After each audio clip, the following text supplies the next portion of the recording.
नमस्कार मंडळी, स्वागत आहे तुमचं माझ्या नवीन यूट्यूब चॅनलवर। माझा व्हिडिओ आवडला असेल तर लाईक, फॉलो, सबस्क्राईब नक्की करा हा।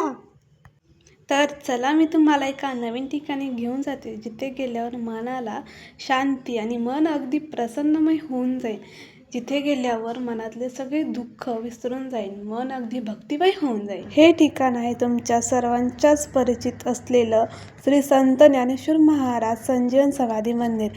हे पुण्यातील आळंदी या गावात आहे। तर चला मग मंदिरातील सर्व परिसराचे दर्शन तुम्हाला घडवते। माऊलींच्या प्रस्थानामुळे मंदिरातील सगळ्या परिसरात छान अशी सजावट केलेली आहे। माऊलींनी आता पंढरपूरच्या दिशेने प्रस्थान केले, त्यामुळे मंदिरातील सगळी गर्दी आता कमी झाली आहे आणि वारकरी आता दर्शनासाठी येत आहेत आणि छान फुगड्या पावल्या खेळत आहेत। झळझळीत कळस दिसे सोजगाव हा माऊलींच्या समाधीचा कळस आहे। हा पूर्णपणे सोन्याने बनवलेला आहे। असं म्हणतात माऊलींच्या प्रस्थानाच्या वेळेस हाच कळस होतो आणि वारकरी भाविक भक्तांना आपले माऊली दर्शन देतात। हे आहे माऊलींच्या धाकट्या बहीण म्हणजे मुक्ताबाईंचं मंदिर।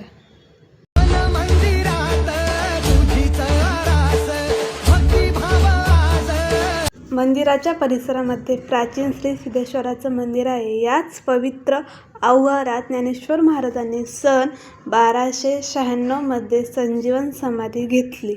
13व्या शतकात संत ज्ञानेश्वर महाराजांनी वयाच्या अवघ्या 21व्या वर्षी सिद्धेश्वर मंदिराच्या परिसरात संजीवन समाधी घेण्यासाठी प्रवेश केला।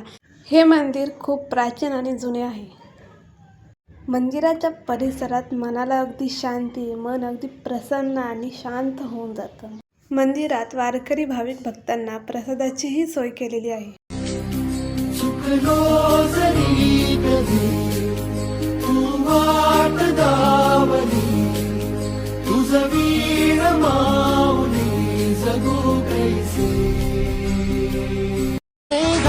विठ्ठल भूमीत विठ्ठल जीवात विठ्ठल पासावळा बोलतो विठ्ठल पाहतो विठ्ठल हा देखणा सोहळा।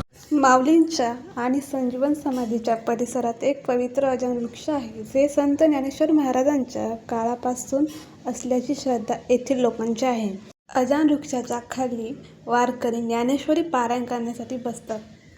हे आहे सुवर्ण पिंपळ। याच वृक्षाला माऊलींच्या आईने 1.25 लाख प्रदक्षिणा मारलेला आहे। हा आहे माऊलींचा मुख्य गाभारा आणि वीणा मंडप। तर चला मंडळी, व्हिडिओ कसा वाटला मला कमेंटमध्ये नक्की सांगा आणि व्हिडिओ आवडला असेल तर लाईक, फॉलो, सबस्क्राईब नक्की करा। रामकृष्ण हरी।